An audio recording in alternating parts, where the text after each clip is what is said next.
Hey everyone, and welcome to another episode of the Anxious Lad podcast. My name is Matt Keenan. Thank you so much for tuning in. As always, I really appreciate it. Joining me today in the virtual Anxious Lad studio is coach, counsellor, and creator of Claymore Mental Health Services, Mr. David Alison. David, how are you doing?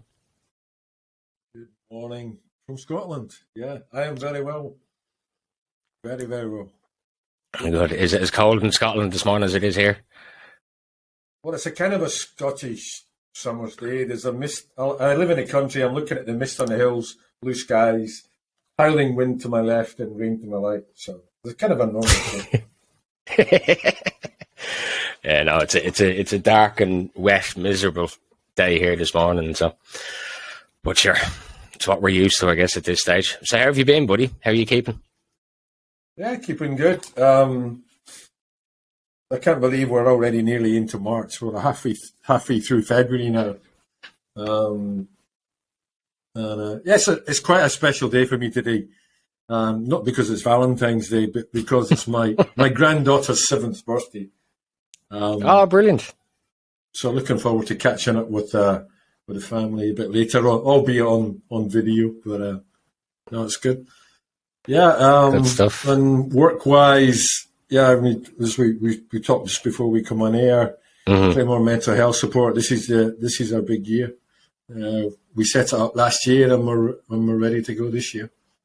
Yeah. So let's get into that then. So tell us a little bit more about what Claymore is. What's the goal behind it? Why was it set up? And what's the driving force? Yeah, so let's start with the driving force. The driving force was particularly, it came out of my own journey. I'm 61, and as you know, it's like I've shared my story with you before. So I've been married twice, divorced twice. I've lived in multiple countries across Europe in my old career, my professional career in the corporate world. And all through that, I went through burnout, I went through depression, I went through near alcoholism. I had severe illness, and a couple of times that I was very close to just not being here. And the only thing that prevented me from doing that was a picture of my two daughters. So I've been through a real mental health journey. Yeah. And I discovered personal development or self-improvement, if you like, nearly 7 years ago now. And I was kind of just going, there's got to be more to life than this. It's like I remember my first boss telling me when I was 16, you'll never be a manager, son. You'll never make anything of your life. And here I was, 30 odd years later. I'd left school with no qualifications. I'd got a master's degree. I was living in Belgium. I was in charge of 800 people in 8 countries and managing a $100 million budget, and I was burning out. Despite all the money, despite the nice car. And I thought there's got to be more to life than this. And I discovered a guy called Tony Robbins. And he's a bit like Marmite. Some people love him, some people hate him. Yeah. But I just watched this documentary that he had on Netflix, and it was just something just flicked a switch for me, and I thought, wow. And so to cut a very long story short, I got fired from my corporate job about a year later, and I'd already started coach school then. And coach school was the first thing in my life that I actually felt comfortable at. And I don't know how many businessmen you've got listening, or business people you've got listening. I used to go to these business networking events, and I would never be the guy in the middle of the room. I would always be the one, a bit like the wallflower, like, you know, when you used to go to discos and you'd be walking around to see what are the girls that I can feel confident about going up to that are not going to.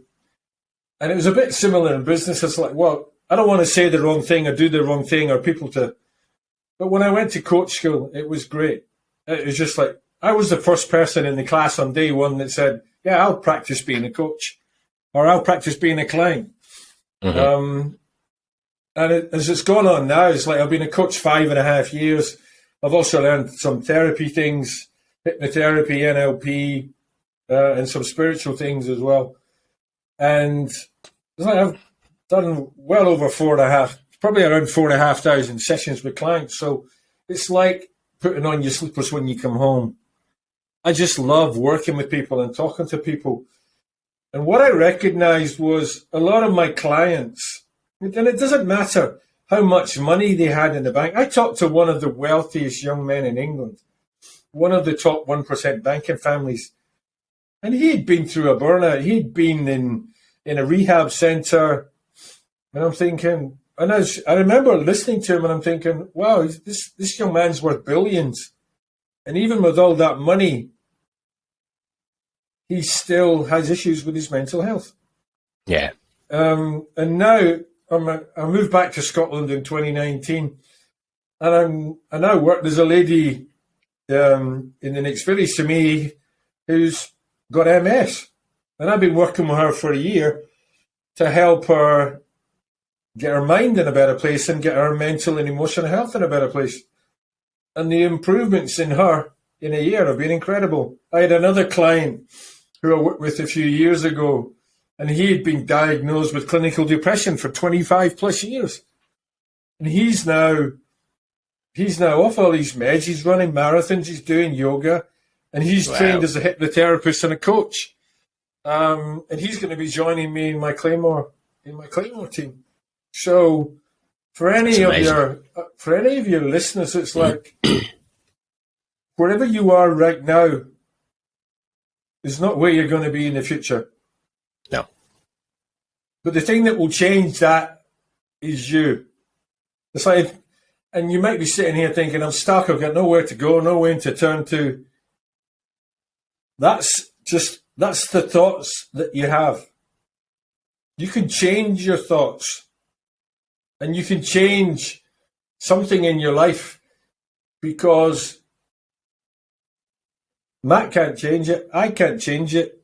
It has to be something that's like, I've got a glass of water here, and I've got a special machine that gives me wonderful water in my house. If I drink this water, I know it's good for my health. And what I do when I work with people, either in therapy or in coaching, is I give them this water. But if I drink it, you're not going to get the benefit. But if you drink it, you will. So what I do is when I'm working with people is I bring them, I've learned from the best across the world, Tony and multiple others. I've created my own thing as well. So when I work with somebody, I intuitively just bring what is brought to me to give to them.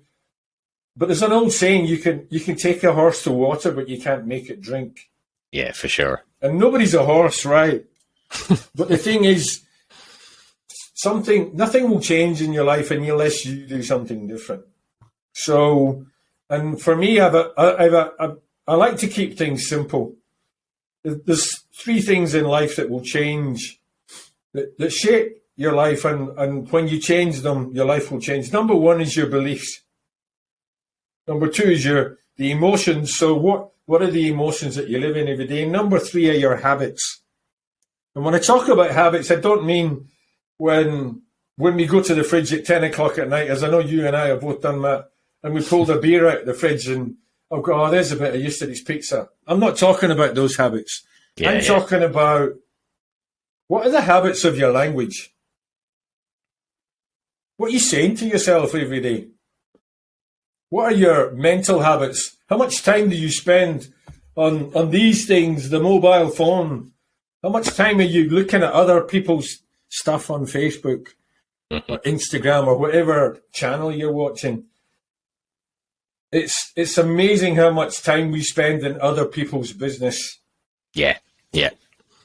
It's and that's true. There's a little bit of an introduction.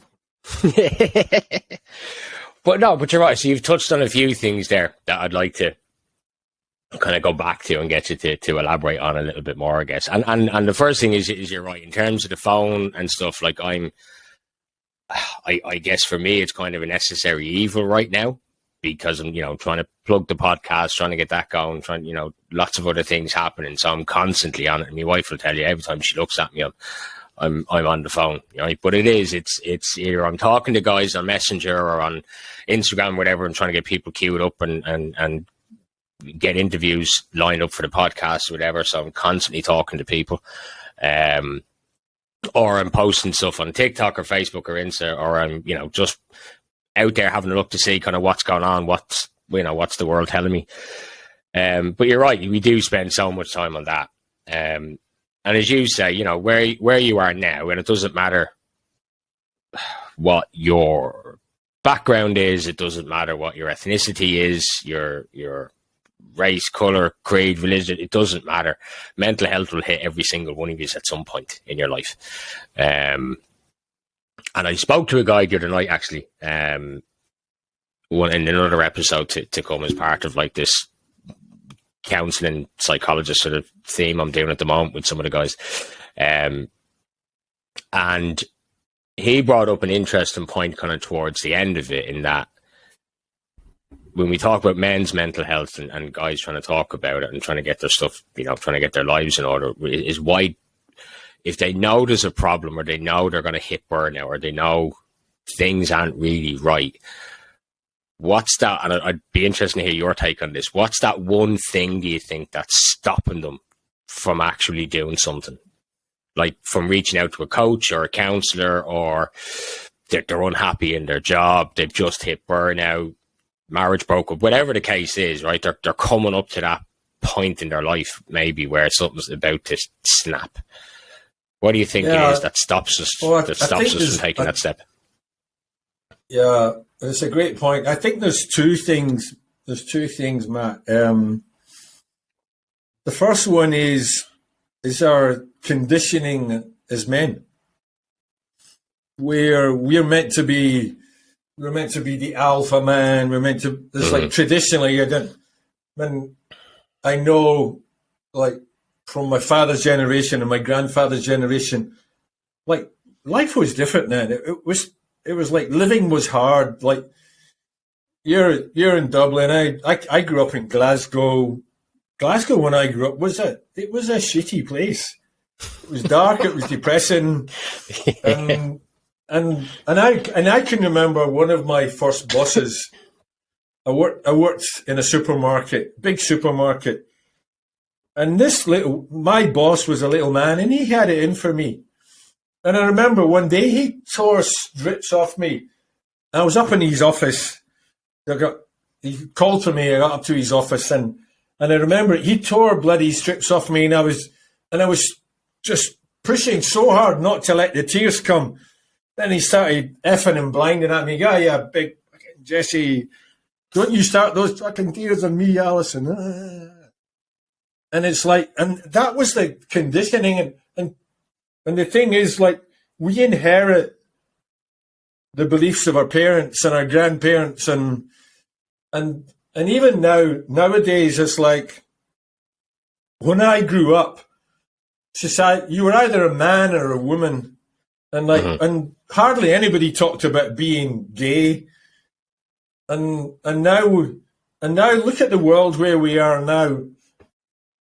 There's men and there's women, and then there's gay and there's straight, and there's now people that I think the correct classification, and I don't want to offend anybody here, I think it's called non-binary, where people are just unsure about who am I. And I talked to somebody a few weeks ago, and he said the thing, men nowadays don't know how to be a man. They don't know how to be a man because there are so many different pulls, and if you look at, and again, it's like I was talking about social media. It's like, I saw this guy at I think it was the Grammys or something the other day, at the Brit Awards, some singer, and he's dressed up in this black suit that just looks weird. And I'm thinking, like, so if somebody's not sure about themselves and they're looking at this, they're going, how the hell do I show up? Yeah, and so that's an interesting point, I guess, right? So let's touch on that then for a minute. And again, look, I'm not extremely well versed in that side. So you've obviously trans people, you've straight people, bisexual, gays, you've non-binary people who don't identify, men who don't identify as men, don't identify as women. And I'm not going to pretend I know everything about it, because I don't, right? I wouldn't be 100% sure on all of that. And on the one side, it's absolutely amazing to see it, right? That in this day and age now, that you can be whoever the hell you want to be. Do you know what I mean? You can come out, and like, I was taking the mick. It was only last night I was talking to my wife. We were watching the Brits, and I saw Sam Smith walking down in that costume. I was like, what the hell is he wearing? Or sorry, I'm going to rephrase that. What the hell are they wearing? Because his pronouns are they, them. But he's so comfortable. They're so comfortable in their self. I have to keep using the right terminology. They are so comfortable in their self that they can wear that stuff walking down the carpet, and fuck the ridicule. Don't care what people say about me, which is, it's absolutely fantastic. I love it. Absolutely love it. And you go back and you talk about, even when you were young, you said it there yourself, you're 61 years of age. So when you were coming up and growing up, certainly in Glasgow, and it would have been the same here in Dublin, you couldn't say you were gay. You couldn't say you were anything but a red-blooded heterosexual male. Do you know what I mean? Because that's just not what was talked about. But you touched on something there that I want to elaborate on a little bit more. And you said people don't know what it's like to be a real man these days. So people don't know what it's like to be a man these days. So what is a man?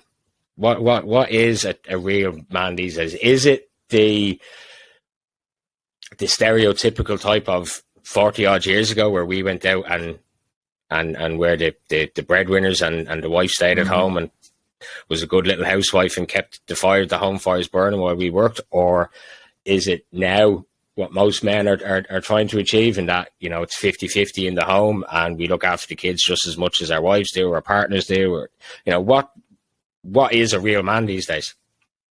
Yeah, and it's a great question. And the thing is, you can ask me and your next 50 guests, and we'll all tell you something different answer. Right. So, and the thing is, and you touched on it brilliantly there. The thing about the world nowadays is you have relative freedom to be whoever you want to be. Mm-hmm. You have relative freedom to be whoever you want to be. So if you want to identify as a straight man, then be a straight man. If you want to identify as non-binary, be non-binary. If you're transgender, whatever, it doesn't matter. Because it doesn't matter how you identify yourself. There's one thing in common with every human being on the planet, is we all have mental health. Yeah. We all have mental health. And in the work I do with clients, and I still haven't come to the second point yet, I'm not going to forget it. It's the simple things. It's like, it doesn't matter how you identify as yourself. It's like, what do you believe about yourself? What do you believe about the environment, the immediate environment around you, your family, where you live? And what do you believe about the wider world? That's the number one thing. So if you believe that you're no good, then your actions and your behavior and the emotions you live in will back that belief up. And like I shared earlier, I didn't believe I would ever make anything in my life because my first boss told me. And if I look back on it now, that was just his bloody opinion. But that affected my life for 35 odd years. So for any of your listeners now, it's like, people will have told you things, and maybe it was somebody in authority, maybe it was your boss or your mum or your dad or whatever. And because you hear these things when you're young, and to be honest, you don't really know any better. Mm-hmm.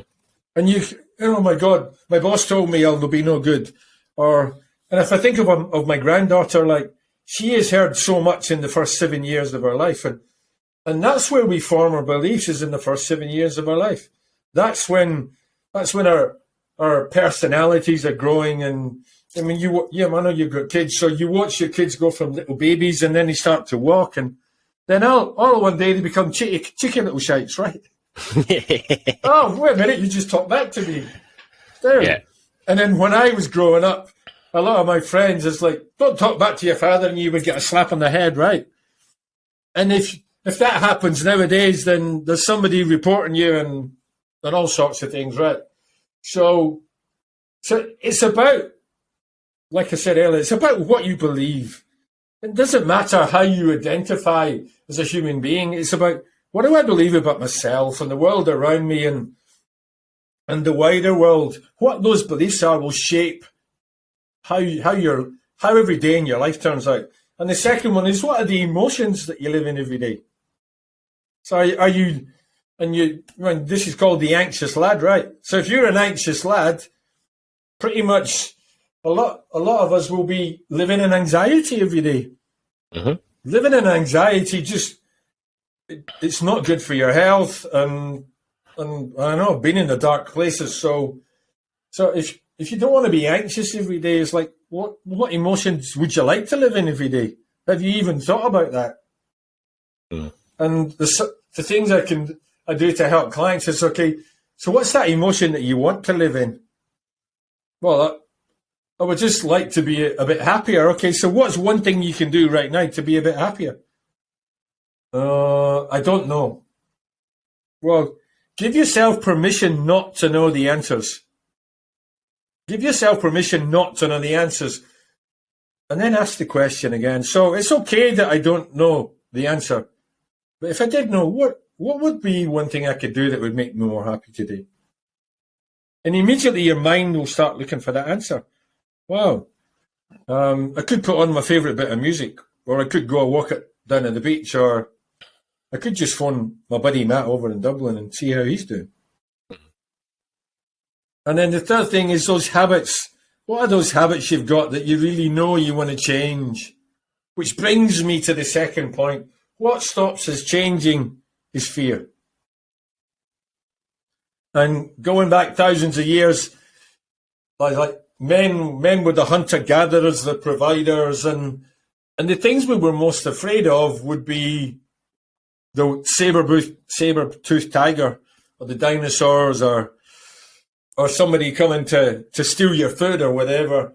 Yeah. Nowadays, our biggest fear, generally our biggest fear is what other people think about us. Yeah, for sure. And if you think about, and we've both grown up in kind of tough cities, right? So, and maybe some of you, because what will the boys at the pub think of me if they knew I was listening to this podcast, for example, or if they went to get help, or they went to a counsellor or a coach or a therapist, what would the boys down the pub think? And we don't want, or what will my wife say if I do this? Or what would my father say? And we lose ourselves in this illusion that people will, and I've seen it. I mean, I post some things for my business, and I've got a webinar coming up. And I saw a post this morning, and this guy went, "Oh God, that's so boring."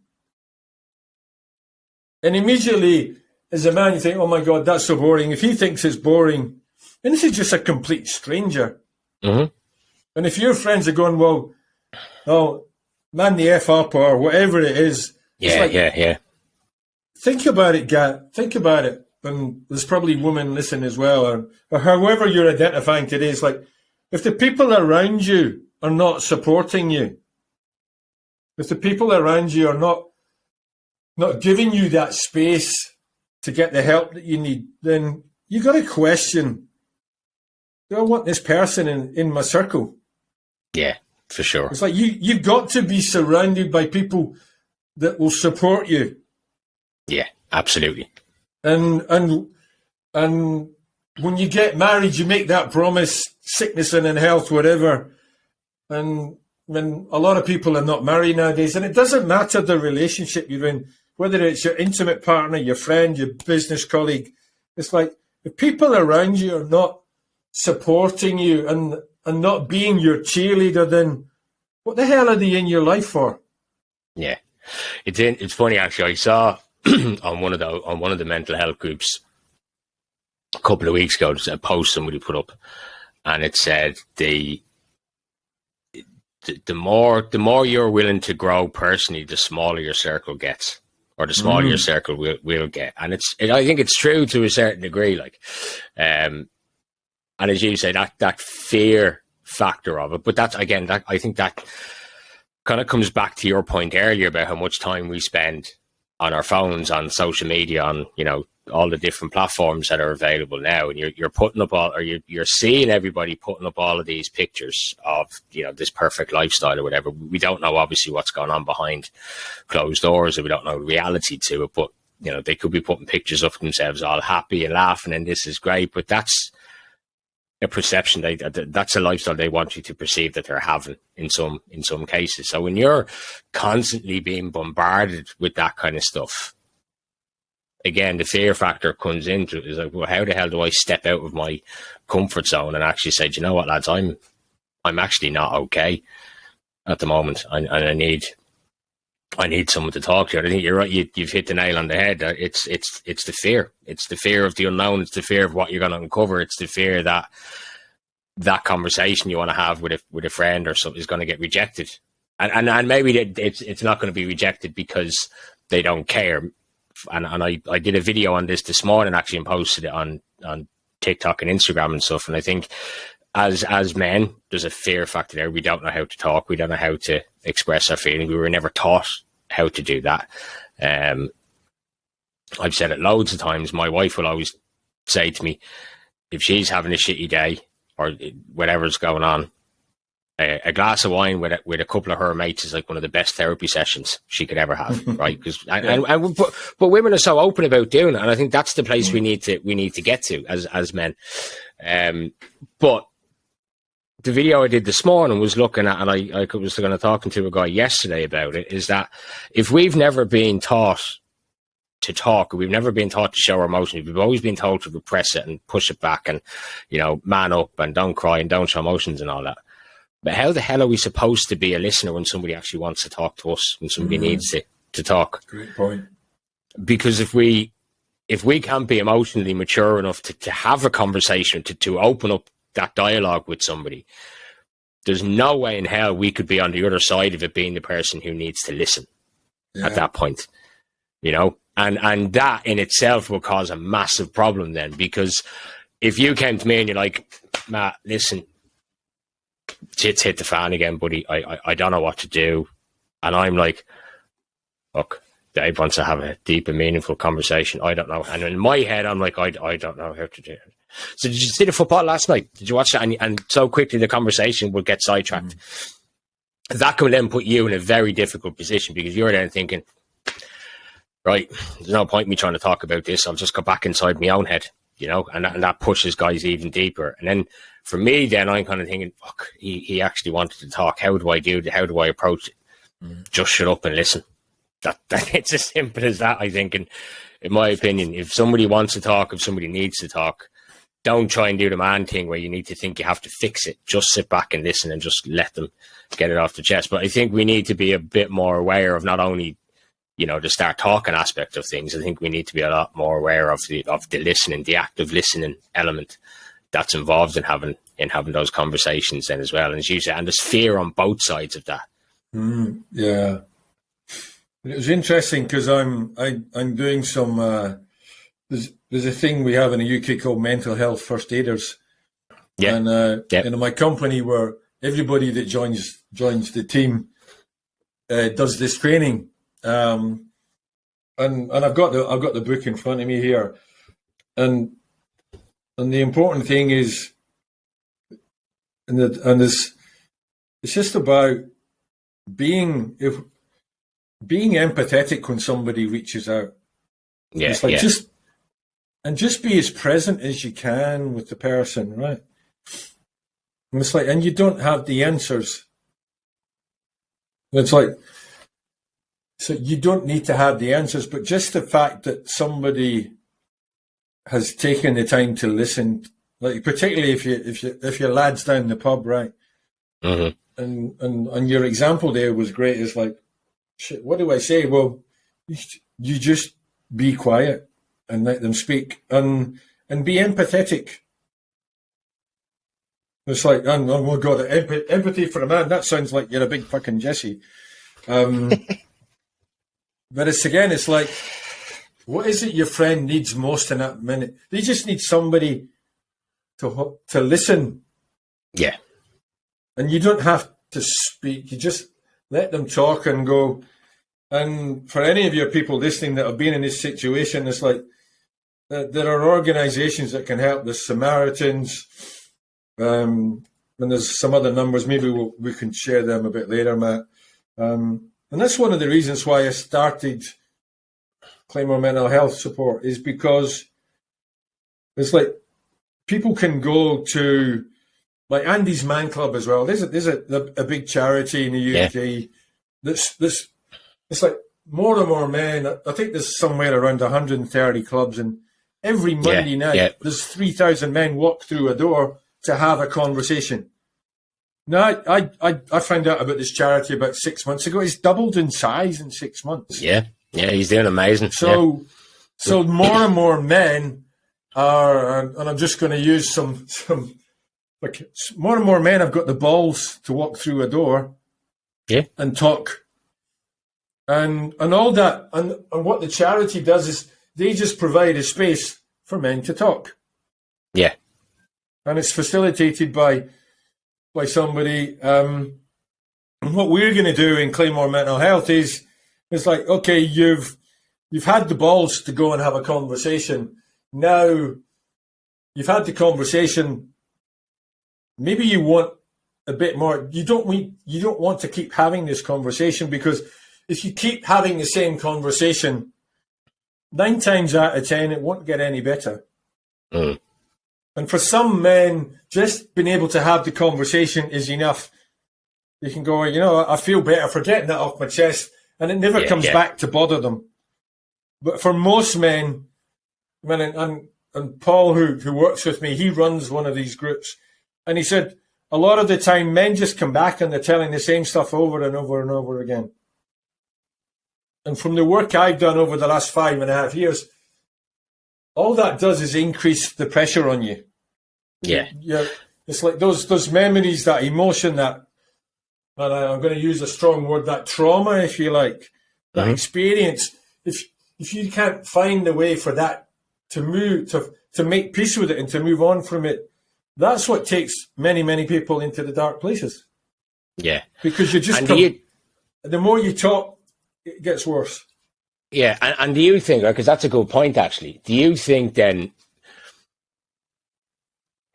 so with the likes of Andy's Man Club, there's also a group, I did one of the recent episode as well, one of the guys in London, he set up the Proper Blokes Club, it's called, and he's in 6, 7, 8 London boroughs at the moment. And it all started during lockdown. He started blogging about it, just getting out and going for a walk himself, and then he decided, would anyone like to join me? So he put a thing up on Facebook. One guy showed up at HMS Belfast Down on Embankment.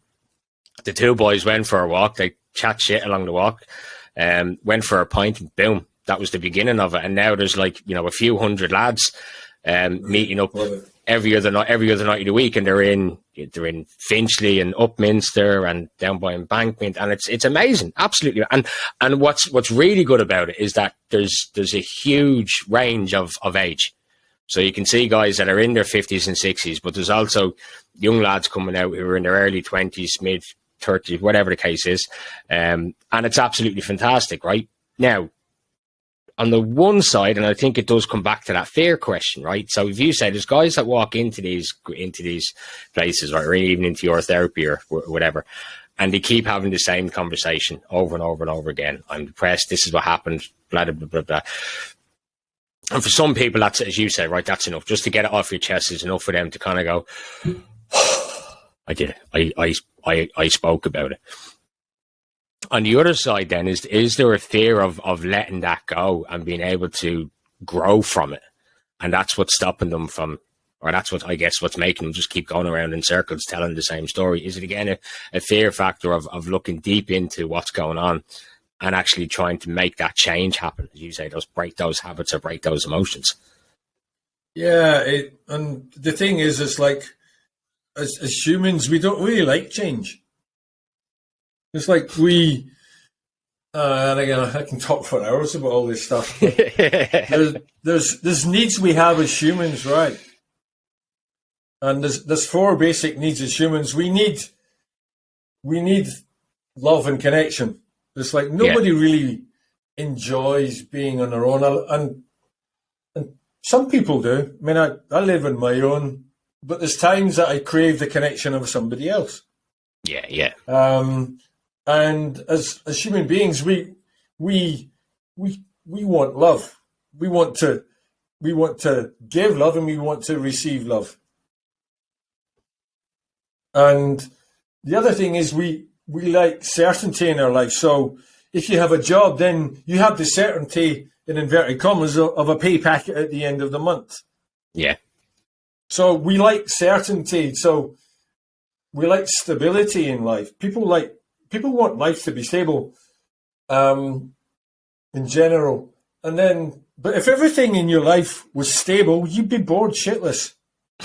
So, like, if everything was the same and you always knew you were going to, oh my God. Some people like that because it makes them feel comfortable. But the thing is, if you're in a shitty place, it meets your need for certainty in a negative way because, well, at least I know I'm going to feel shit. And that, and in a twisted way, that kind of brings you some comfort. Well, because subconsciously it was, well, yeah, life's like this. Well, this is how it is, yeah. But like, you can meet your need for certainty. Like if you lived in a more positive emotional state every day, and if you looked at who you were in the mirror every morning and you went, yeah. And we've got an expression in Glasgow, you're the mad shagger. It's like, you look in the mirror, you go, yes. It's like, but rather than looking at the mirror and going, oh, Christ, look at you. Mm-hmm. So when you're in a more positive state of emotion and you feel good about yourself, then everything around you changes. Yeah, for sure. And the other need is like, we have that need we like a bit of uncertainty in our life, right? It's like, if everything, like I said, if everything was the same, we would be bored. And I ride a motorbike, and it meets my four needs. So I feel connected to nature. I love being on my bike, so I'm just a happiest guy when I'm on my bike. And I'm certain that every time I go on my bike, I'm going to have a good time. It also meets my need for uncertainty or variety, if you like, because I never know what's around the next corner. Particularly when I'm up in the Highlands and I'm riding around the mountains, or I'm in Europe and I'm in Switzerland and it's just like. And then the other one is a need for significance. We all want to feel important in life.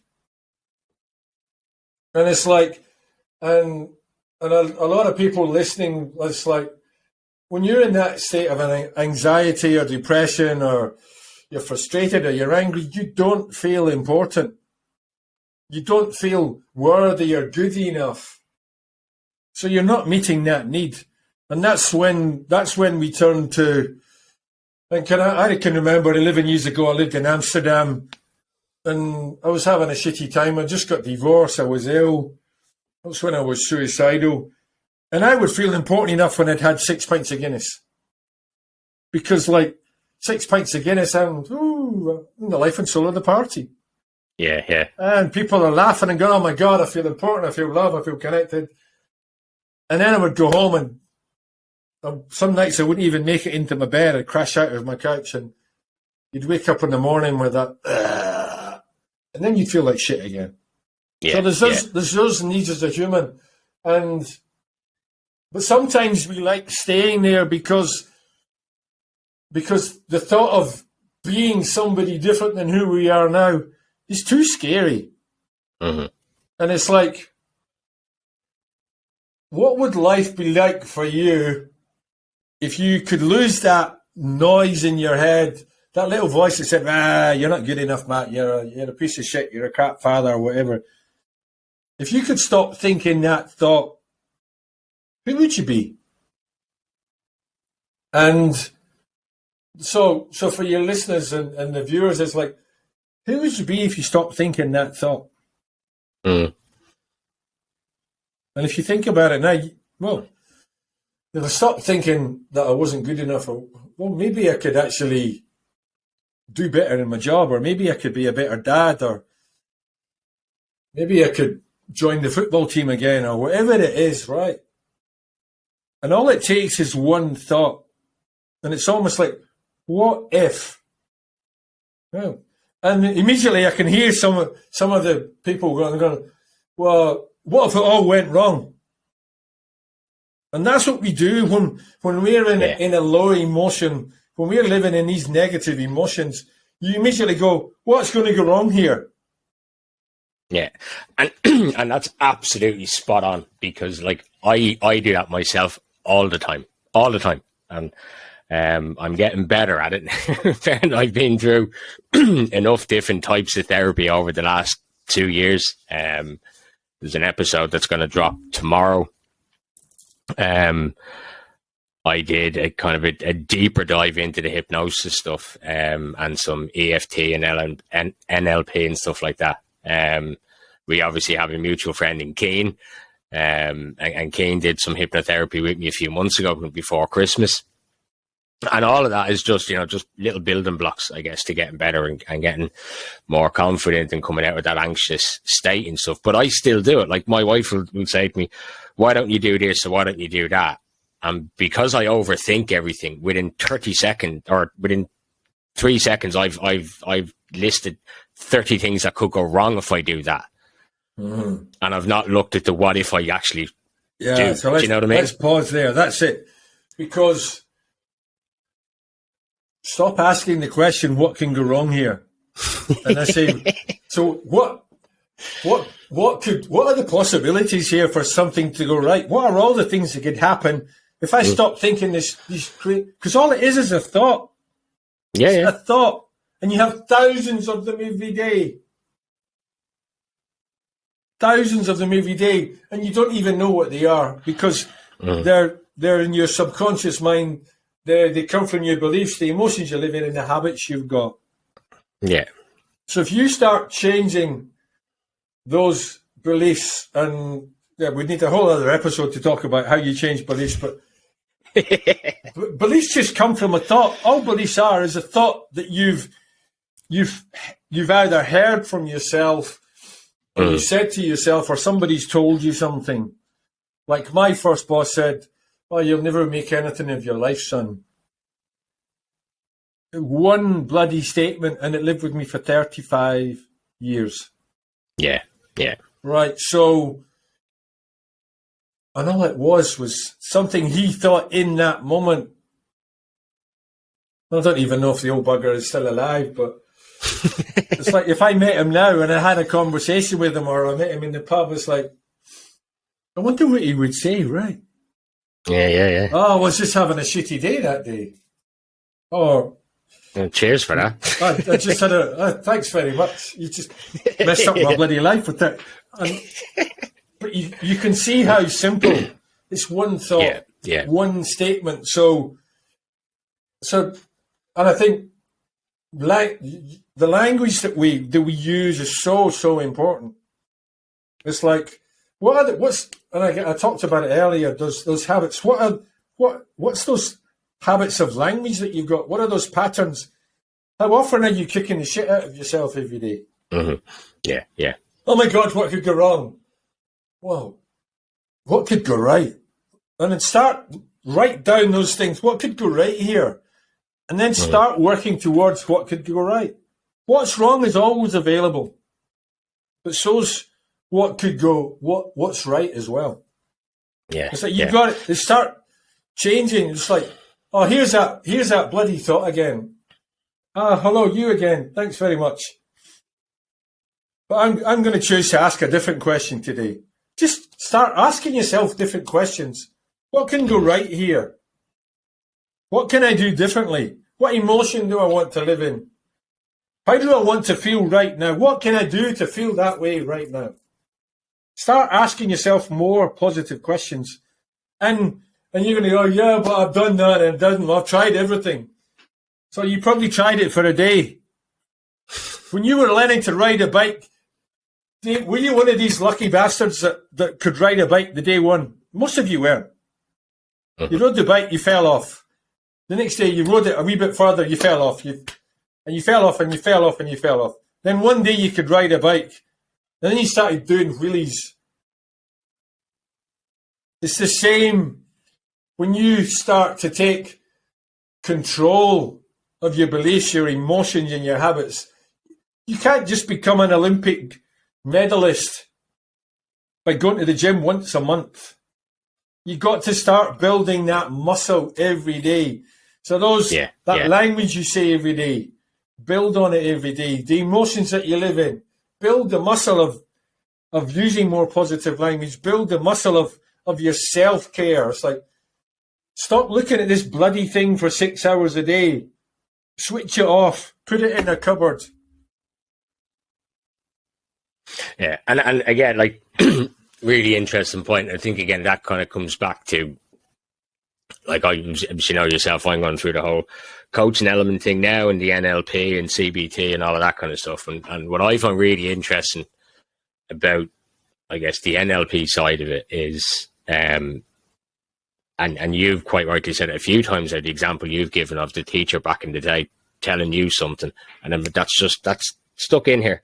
And it stayed right there in the back of your mind. And it's, you know, probably stopped you from putting your hand up at a certain point, or stopped you from speaking up in a meeting 20 years later. And you know, you've got that 5 seconds to make a decision on whether you're going to talk or not. And then it kicks in and you're like, no, I'm going to sit back and say nothing. And it's amazing how, on one of the other interviews I did last week with a guy in New York, Sven, he talks a lot about this, is that, you know, everything we're going through now and the fears that we have and the anxieties that we have and all of that kind of stuff, he believes that it all stems from something that happened very early on in our lives. True, yeah. Somebody said something to you. You may not necessarily know exactly what was said, but you can still feel it. You've attached that feeling to that emotion almost. And then years later, when something comes up that's something similar, boom, it's not the memory of that time that comes back, it's the feeling that comes back.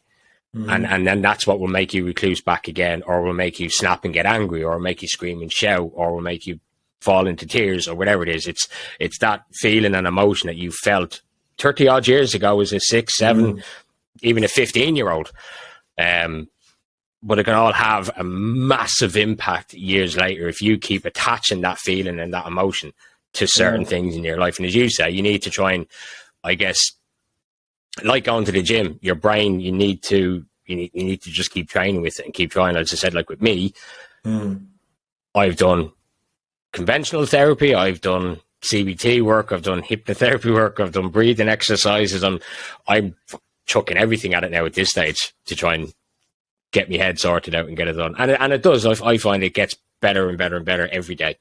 It gets a little bit better. You have to keep practicing at it. It's like if you make any kind of change in your life, the more, it's like if you want to lose weight and you stop drinking beer and the shitty cold pizza in the fridge, it's like when you have that, and discipline is probably the right word, and people are going, oh my God, discipline. But it's about how you're showing up every day. It's like, how important is change to you? Because I guarantee you, it's like on the other side of that fear is much, much better than the pain or the shit that you're living in now. Yeah. I can guarantee that. Is it going to be easy? No. Is it going to be worth it? Hell yes. Yes, absolutely. Absolutely. I talked earlier about one of my clients, 25 years clinically depressed. And I remember we were in our coaching sessions, And I'd been working with him about 6 months, and I'm going, hey, I'm just going to say something to you. I said, you're not depressed. And he went, yeah, I am. I fucking am. The fucking doctor told me I am. And I pointed out all the things to him that he did that indicated that he wasn't depressed. And he went, oh, fuck off. You don't know what you're talking about. And he put and I remember it. I still remember, and we laugh about it now. He put the phone down on me, and he didn't turn up for his next coaching session. And then about 3 weeks later, he came back to me. He turned up for the next coach, and then he went, you know what? He said, I owe you an apology. And I went, what are you on about? And he went, you really pissed me off that day. And I said, yeah, I noticed you hung up on me. And he said, I went away and I went on to Mr. Google and I looked at all the stuff that's gone on for me. He said, and I realized that maybe maybe you were right. And it turned out that he had sleep apnea. He couldn't sleep. And he'd had that for 30 odd years. So like I say, it's like, so now he's off all these meds. And he's completely turned his life around. He's trained he's trained in NLP and hypnotherapy and coaching. And he's just launching his business. And he's running marathons. And this guy's in his mid-50s. And it's like he went through his whole life with this diagnosis. And he's now getting help for his sleep apnea. So if he can do it, and I made the change in my life in my mid-50s. It's like I was burnt out. I was practically an alcoholic. And now it's just like I haven't had a drink for a fortnight now. It's kind of weird. I've got this bottle of wine in the fridge. It's going, hey, when are you coming to open me? And I'm just not. It's like, yeah, I'll open it when I feel like it, right? Yeah. So for anybody watching or listening to this, it's like, that's just a little voice in your head that wants to protect you, because that's what our brains are wired. I've got to keep you safe from the saber-toothed tiger. There's no saber-toothed tigers now. It's only that fear that you have. Yeah. And don't get me wrong, you might still be afraid of other things. But have that courage to just step. It's like, if you're feeling shit, talk to somebody. And like I said earlier, and Matt pointed it out, it's like your mate might not know the answers. And he might not feel comfortable listening. Somebody will listen to you. There's numbers that you can call every day. Yeah, absolutely. And you never have to go through this alone. No. And it comes down to your self-care. It's like the people closest to you, even your mates that don't know how to support you, they would much rather that you got help than take yourself down the black hole. Yeah, absolutely. And I know many of your people listening will have been down the black hole. It's like, have that courage. Whatever it is you need to find to make that phone call or to go and talk to somebody, do it for yourself. Don't do it for other people. Do it for yourself. Yeah. Absolutely. Absolutely. I think that's a great way to kind of finish it up. Couldn't have said it better myself, mate. Listen, before we go, I want to ask you really quickly. So, Claymore Mental Health Support, you have a webinar coming up. What's happening? What's going on in the webinar? Where is it being shown? So, what's going on? Yeah, the webinar, the next one is the 21st. So it's next Tuesday. We're the 14th of February today. There's one on the 21st. I'll be doing one every month. Okay. So if you're not hearing this by the 21st, but if you go to our website, www.claymorementalhealthsupport.com, the details of the latest one will be there. We're on Facebook, Claymore Mental Health Support. We're on Instagram, Claymore Mental Health Support. We're on TikTok, Claymore Mental Health Support. You can find me on Facebook, David Alison. I've also got my own coaching page, David Alison Coaching. My partner in Claymore is Paul McNeil. His website is themindfulscot.co.uk. You can find him there. So this is something I'm so passionate about. Mm-hmm. I was that close to not being here. So it's our mission. And Paul always gets a bit freaked out when I say this. 250,000 men this year are going to hear the message of how you can have better mental and emotional health. Yeah, absolutely. And that's brilliant. So it's brilliant. You're not alone. There are people out there, and thousands of men, millions of men all over the world. And it doesn't matter how you define yourself as a human being. It's like millions of people around the world are in exactly the same place as you. So you are not alone. And that may bring you comfort, it may not. But just know that you're not alone and know that there is help there. But again, I'm going to pick up my glass of water. You have to drink the water. So you have to do something different. You have to make that phone call. You have to start that conversation. It all starts with a thought. And that thought could be, today, I'm going to make that change. Today, I'm going to choose to take a chance that my life will get better. And I guarantee you guys, if you do that and you start to build that muscle every day, do one thing every day that moves you forward. Just one thing. And if you do that one thing every day, in 1 year, you will have done 365 things. You'll be in a different place. I guarantee it. Absolutely. Absolutely. That's brilliant. Great way to finish. Listen, David, thank you so much for taking the time out this morning to talk to me. Really, really do appreciate it, buddy. As I said, look, we've had many chats leading up to this. We're going to have many chats beyond this. Absolutely. I've absolutely no doubt about that. I wish you all the best with Claymore and the webinars. And as I said, guys, please check out David Alison on Facebook, Claymore Mental Health Support on Facebook. Join one of the webinars if you have time. They're all listed on his website. But David, for now, thank you so much for coming on. Appreciate it. Take care. Thank you, brother.